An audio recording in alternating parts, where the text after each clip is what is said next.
Job education চেনেললৈ আপোনালোকক স্বাগতম জনাইছোঁ। ইতিমধ্যে মাননীয় হিমন্ত বিশ্ব শৰ্মা ছাৰে প্ৰকাশ কৰি দিছে আৰু যিখিনি আমাৰ ADR গ্ৰেড 3 গ্ৰেড 4 হয় এই সকলোখিনি আপোনালোকৰ কিন্তু 15 জুনৰ পৰা স্কিল টেষ্ট ভাইভা অনুষ্ঠিত কৰিব বুলি তেওঁ মন্তব্য কৰিছে আৰু গতিকে আমাৰ DME ৰিজাল্টৰ লৈ এতিয়ালৈকে কোনো ধৰণৰ দিয়া নাই যদি আমি এটা এক্সপেক্ট কৰিব পাৰোঁ বা মেইন পইণ্টটো ফ'কাছ কৰিব পাৰোঁ কাৰণ এপইণ্টমেণ্ট ডেটটো আপোনালোকক সকলোকে এপইণ্টমেণ্ট একেলগে অনুষ্ঠিত কৰি আপোনালোকক দিব। চ' গতিকে যদি আমাৰ DME ৰিজাল্ট মুকলি হোৱা নাই কিন্তু খুব সোনকালে ৰিজাল্টটো মুকলি হোৱাৰ চান্স আছে কাৰণ কালি যিটো আপোনালোকৰ লাইভ যোগে ক'লে যে 15 জুনত যিখিনি ADR হয় ADR যিখিনি আপোনালোকৰ স্কিল টেষ্ট বা ভাইভা আছে সেইখিনি অনুষ্ঠিত কৰা হ'ব।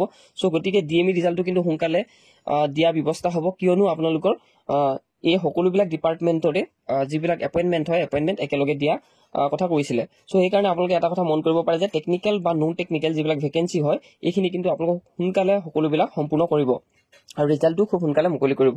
আৰু এই বিশেষকৈ আৰু এটা কথা বহুতে সুধি আছিলে যে আমাৰ যিটো আনচাৰ কি হয় বা আনচাৰ কি লগতে আমাৰ যিখিনি আমি পেপাৰ কৰি থৈ আহিছিলোঁ সেই আমাৰ OMR বেষ্ট স্কেনটো কেতিয়া দিব সেই বিষয়টো কৈছিলে যে সোনকালে দিয়া হ'ব কিন্তু এতিয়ালৈকে কোনো খবৰে নাই।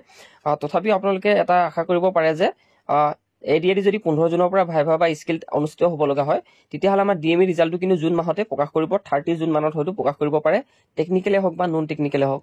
আৰু কাট অফৰ ওপৰত বিশেষকৈ আমি এটা এক্সপেক্ট কৰিব নোৱাৰোঁ কাৰণ বহুতে হাই এক্সপেক্ট আছে কাৰণ এক্সামটো বহুতখিনি ইজি আহিছিলে।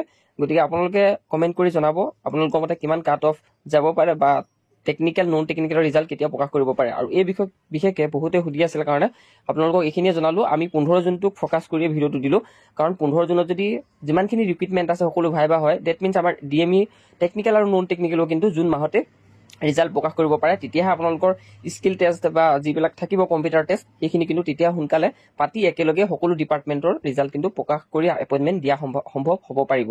চ' ইমানখিনি আছিলে ইনফৰমেশ্যন আপোনালোকক জনালোঁ। আৰু বহুতে সুধি আছিলে যে কেতিয়া ফৰেষ্টৰ আহিব আমি সেই সকলোখিনি আলোচনা কৰিম ফৰেষ্ট ডিপাৰ্টমেণ্টত কেতিয়া ভেকেঞ্চি আহিব।